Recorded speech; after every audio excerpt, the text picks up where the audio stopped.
Vanobuda vachiti hokoyo, keep the receipts, Uncle Geza is coming. Panguva inoyo vanhu vobuda vachitaura mashoko akasiyana-siyana nezvitiko zviri kuitika current situation iri kuitika munyika yeZimbabwe.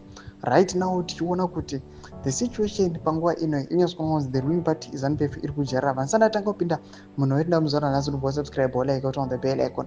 Panapa pane zvitiko zviri kuitika muZimbabwe panoona kuti aiwa yesterday vanhu makuona mapictures aiwa ana jabreza aiwa vachipiwa mota aiwa marange rover malatest mabrand new plus ma$150,000 cash yamuri kuona yakawaridzwa pabhunet remota zvamuri kuona izvo.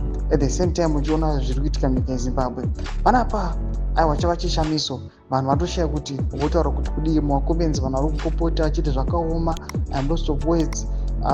Lulusko wife vamwe vachinyora vachiti keep receipts, Uncle Geza is coming, there will be gnashing of teeth.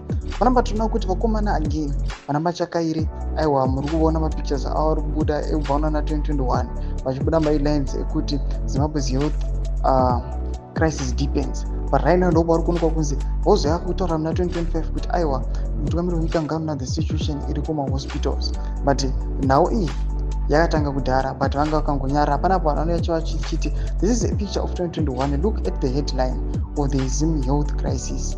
Now Tinomachakere wants to pretend to be shocked by the dire state of the healthcare sector.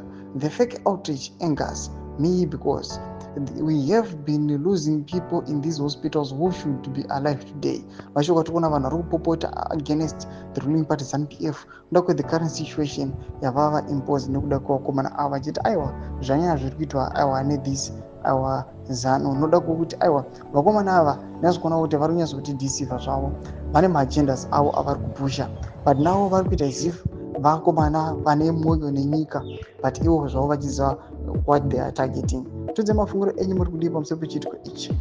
Ndakomesa section yedu mafunguro enyu, subscribe or like, turn on the bell.